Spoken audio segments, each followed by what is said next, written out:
Greetings, people of the interwebs. I am Zach, and today we're going to be discussing prequels and why they have a tendency to disappoint.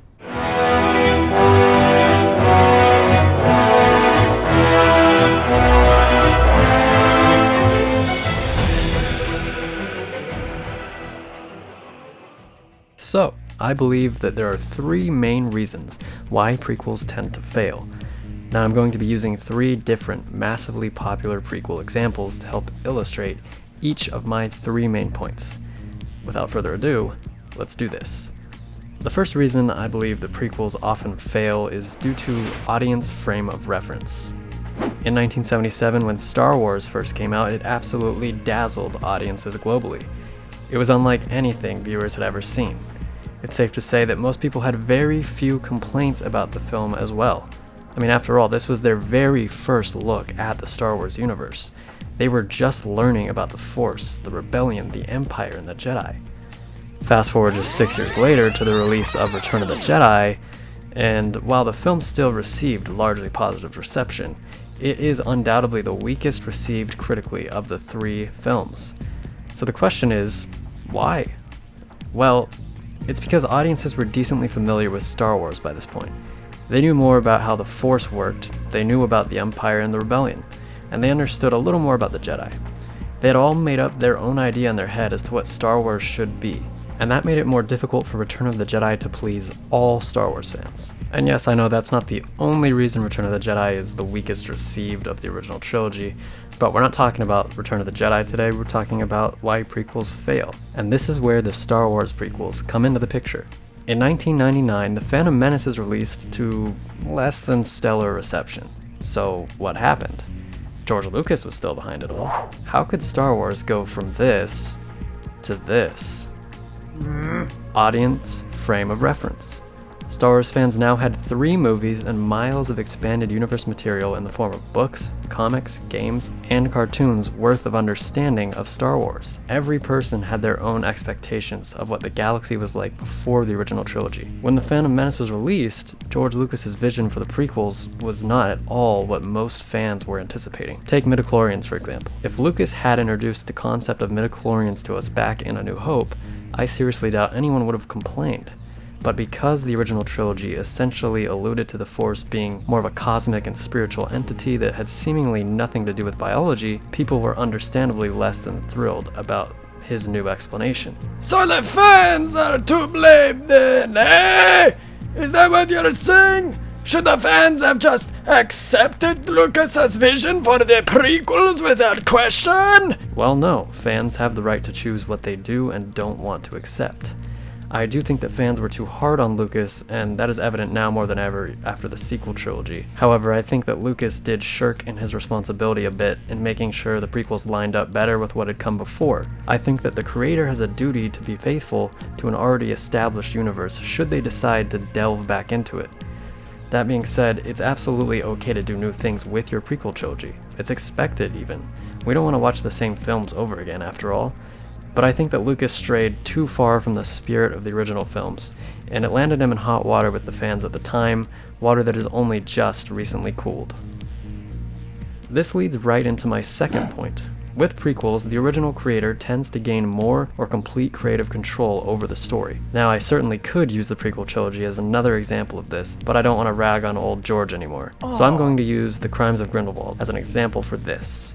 While J.K. Rowling did have complete control like Lucas did with the prequels, she still wrote the script for the movie, which takes place in the universe she created, so I'm inclined to say that she had complete control over the story at least. This was not the greatest decision that has ever been made. Rowling is a good novelist. I mean, I love the Harry Potter books. They're incredibly imaginative and an absolute blast to read.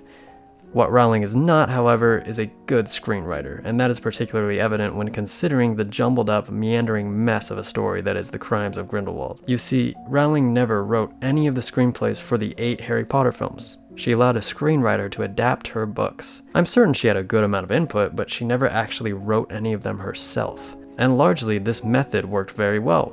All 8 movies did well both critically and commercially, and it ballooned the Harry Potter franchise into becoming the kind of franchise that has a theme park. But As one creator seizes more and more creative control over a property, that means there's less and less collaboration happening. Fewer voices are heard, and it generally means that there aren't as many ideas being considered. Just look at Crimes of Grindelwald. There's a story, a good story in there. Somewhere. Maybe if you squint really hard. But Rowling wrote, to be frank, like she was writing another novel. There are a lot of purposeless scenes and way too many characters that don't get an ounce of development. In a book, you can afford to go on tangents and explore and develop numerous characters. You can afford to have Hermione Granger's whole spew plot thread in Goblet of Fire and Order of the Phoenix, but there's a damn good reason why you never see Hermione fighting for Elvish rights in the films. There just isn't time. You have around 2 hours to tell a precise and cohesive story. Anything that obstructs that mission must be cut. Characters that serve no purpose, cut, cut, cut. These are things that Rowling either didn't understand or forgot when writing The Crimes of Grindelwald. And as much as I appreciate her work on the Harry Potter series, she almost single-handedly tanked The Crimes of Grindelwald by not allowing a seasoned screenwriter to write the script. Film is a collaborative form of art, and when there's less collaboration, the final product almost always tends to suffer, which is exactly what happened in the case of The Crimes of Grindelwald. For my last reason that prequels tend to fail, we will be examining Peter Jackson's Hobbit trilogy. This trilogy has a near endless list of problems. If you have an hour and want to learn just why these films were a horrible experience to make for everyone involved, I'd recommend checking out Lindsay Ellis's 2-part series on the Hobbit trilogy. Anyway, the third reason that prequels tend to fail is that they seem to not be able to resist constantly alluding or tying themselves to the original work too closely. This can be fun here and there in a prequel, but too often, prequels will do this right and left in order to cash in on cheap fan service. While Star Wars and the Fantastic Beasts series are guilty of doing this as well, the Hobbit trilogy takes this to the next level. It inserts characters from Lord of the Rings who never appear in the novel and gives them substantially sized roles. Legolas, Galadriel, Saruman, and Frodo, to name a few. Not to mention the many references the trilogy makes to the Lord of the Rings films, and it feels almost as if the films themselves are just winking at us and asking if we remember this or if we remember that from Lord of the Rings. And it's not just these innocent little references either. The Hobbit trilogy goes out of its way to turn itself into a direct prequel to the Lord of the Rings. And at this point, you might be saying, "Hang on a second, eh? Isn't the Hobbit a prequel to the Lord of the Rings?" Well, sort of. Regarding the books, not entirely. Tolkien wrote The Hobbit first, and years later wrote Lord of the Rings. Therefore, The Hobbit isn't really a prequel, but The Lord of the Rings are more of a sequel. The Hobbit novel tells its own original story. It doesn't really try to set anything up. Tolkien just expanded upon some ideas he had formed in The Hobbit when he wrote The Lord of the Rings. This is not what we see when we look at the films. At all. The Hobbit trilogy is very much so trying to set up the Lord of the Rings trilogy. The film itself seems entirely self-aware in terms of where it needs to go. It's here where I'd like to praise the Star Wars prequels a little bit. Hello there. While these films do have some unnecessary references to the original trilogy, by and large, they feel a lot more subtle in terms of what they need to set up. They aren't constantly reminding us how they tie to the original trilogy because they assume we know. They trust the audience. And that's how I'd like to leave this point. Constant reminders that you are telling a prequel story are not necessary.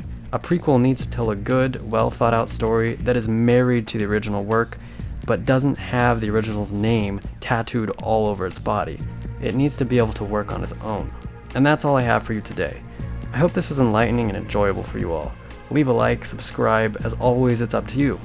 I'd like to give a quick shout out to my buddy AD Edits. He showed me how to get HD footage for these videos, so you no longer have to sit through the 720p quality video. So that's pretty cool of him. I'll leave a link in the description to his channel. I'll probably put a tag right here so you can just click it if you want. But he makes concept trailers. They're awesome.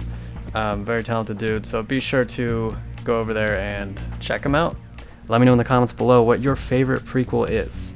It doesn't have to be any of the ones I discussed. Hell, it could be Monsters University. Anyway, I'm Zach, and I'll see you on the next one, folks. Bye!